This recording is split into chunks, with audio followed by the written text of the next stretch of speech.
All right, everybody, I'm out here. I got to get my car fixed, so I'm outside making the video. But I've got to talk about first the things around the league, and then after I finish talking about stuff around the league, then I'll go into more in depth into the Cowboys. But first, I want to get into dominating performances yesterday. Carolina. I think we need to take the hopes of the Eagles' defense not showing up because Jimmy Johnson's gone.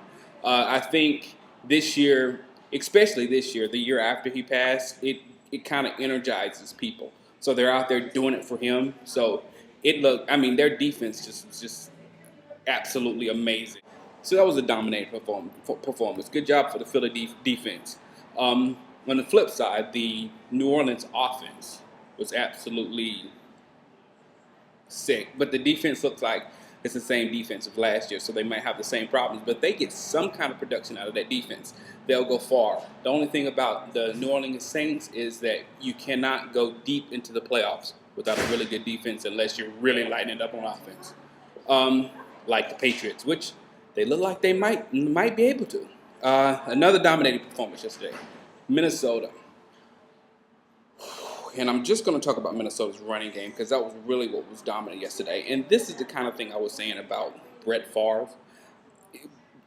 Short-sighted people thought I was saying Brett Favre is going to come to Minnesota and start lighting everything up and start shooting everything. That's not what I'm saying. The presence of Favre, if it takes a half of a second of attention away from the safety that they have on Adrian Peterson, it's dangerous. It is very dangerous. And you saw yesterday 180 yards in that one run where he just punched. It's just amazing. Just make and one more thing back to the the Saints thing. I got it written down right here. How in the world can the offense be so exciting and so dynamic and Reggie Bush can't get down? What is up with Reggie Bush? Is he done? I mean, was he just a college fluke? I don't get it. A must see from yesterday was Anthony Fasano's fumble. Now he got hit and he got rocked big time in that Atlanta game, and I think he got his bell rung a little bit more than you thought he did because later on in that game he fumbled again. So when you have a player that fumbles one time early in the game after a real crushing blow, and they do it again, then something might have happened upstairs. So you got to go to the NFL channel and watch that. I was thinking about Matt Leinart and how he was feeling when Sanchez had a good day yesterday. You know what I'm saying? He was just a little kid when Matt Leinart was the man out here in LA. Now Matt Leinart, can't get on the field, and Sanchez is ripping it up in the NFL. That's funny how the NFL works. Let's see, last thing. Now going to the Cowboys game. Of course, you saw me yesterday. I was really high because I know the importance of winning that first game. You must win that first game of the season. It does so much for your team's psyche. It does so much for everything that's involved.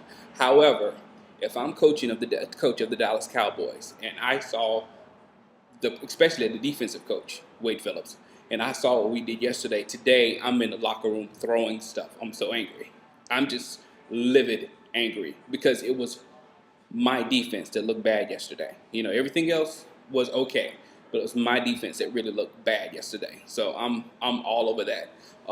Offensively, the only thing that worries me about the offense, I got people telling me yesterday, but this happened, but that happened, but this happened. And I wasn't listening to no negative stuff yesterday because I wanted to stay in that good area.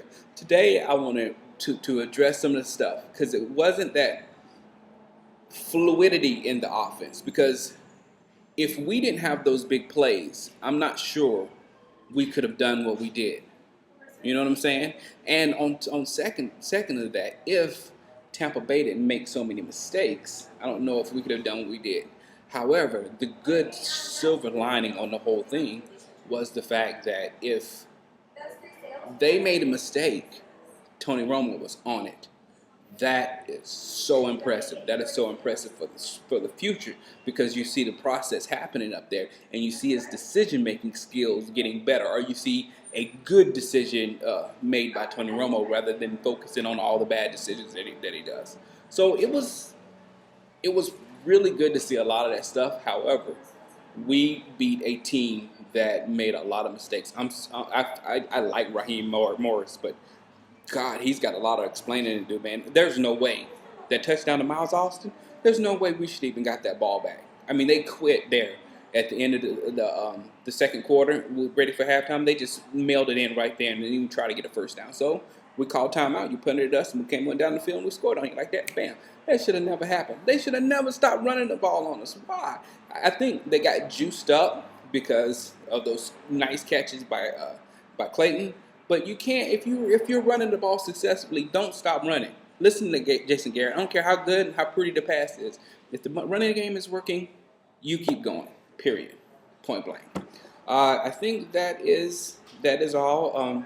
I think we can beat the Giants next week. I really do. That was another dominant performance, and I want to give props to OC. I kind of felt him when he did that, when he stripped the ball away from the quarterback and then scored himself.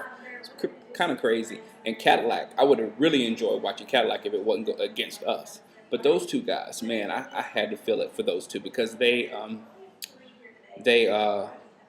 come back from a lot. And like I think Rich Eisen said, they probably had dreams of what happened, out there. So enjoy the games tonight, Randy versus T.O. And I'll holler at you tomorrow. Peace.